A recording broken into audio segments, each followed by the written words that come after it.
I got a blood test and the doctor came back and he said, wow, congratulations, you are pregnant. And my husband and me were like, what? So many kids in the world with different conditions. Why this baby has to have a heart condition? I said, well, maybe because it's our heart, the one that we have to fix. And there must be a reason behind this story.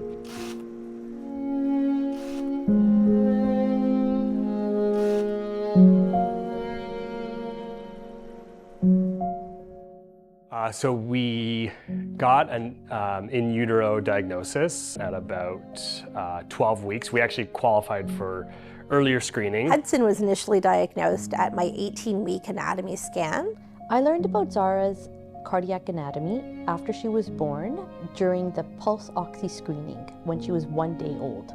My daughter was diagnosed with pulmonary hypertension and a ventricular septal defect, which is a hole in the heart, at the age of 2. It was quite a whirlwind after that initial piece of information that something wasn't right with the baby's heart. Wow, this is like a baby with half of her heart, like how she's gonna survive. In that moment, I felt like everything that I had planned for had just been destroyed. When you find out that your child has a heart condition, you think immediately to the worst case scenario.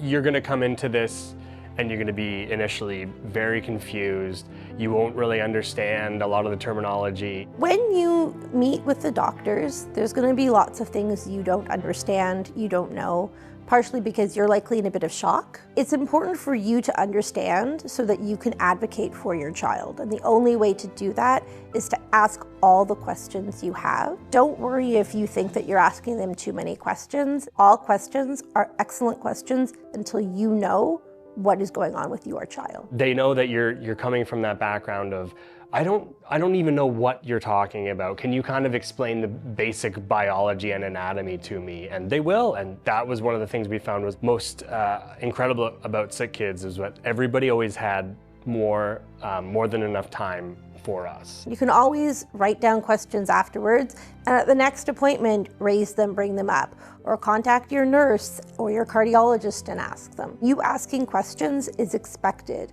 You not liking all the information you hear is expected, but you need all of that so that you can make decisions. It's important to check in with your partner while you're having consultations and after to make sure that they understand. Repeat the diagnosis back to each other. You're really going to be talking about it a lot to family and friends, so you're going to have to become well-versed in what's going on, even just the simple version.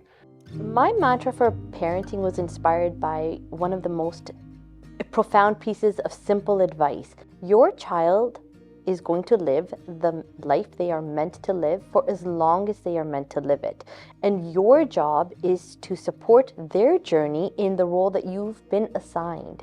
For me, I decided very early on that I'm going to focus on what I do have control over. And with that, I realized that even though this was a surprise, I could still thrive.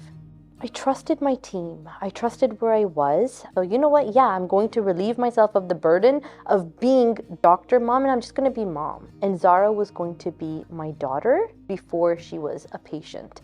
I decided to approach this as a mom and focus really on creating a childhood. Things were really smooth at SickKids. We saw a great team. She was 2, so it made it a little bit more challenging because there was that element of having to communicate with her. She wasn't a new baby. One of the things I will say, which was extremely fortunate for us, was the involvement with Child Life Specialist team. They were excellent from the beginning of diagnosis all the way to Claire's surgery. We kept seeing the same Child Life Specialist. So Claire recognized her, was happy to see her, would ask about her by name when we weren't at the hospital. She would come to blood work, imaging. She would give beads, like the bravery beads system. Claire was really interested in. She colored with her. And then I would say for any of the major procedures or tests she did, they would walk her through it with a doll, explain it to her, and even just helping us navigate those conversations with Claire was really helpful. So I would say for a parent that does come to the hospital and has a child that is old enough to communicate, Child Life is certainly like a wonderful resource to use.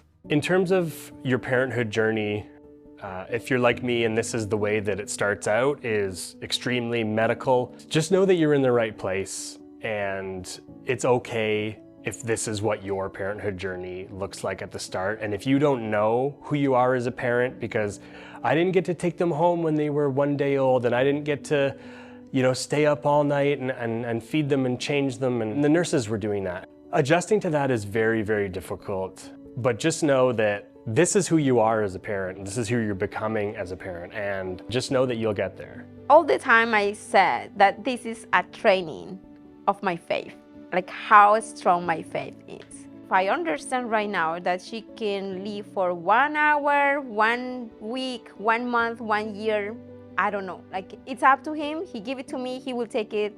Any kids can pass anytime. It doesn't have to have a condition. I know lots of people that has condition that have been living longer than the people that is healthier. If Zara's gonna live for 1 week, how do I want her to feel? I want to enjoy her. I want her to enjoy me.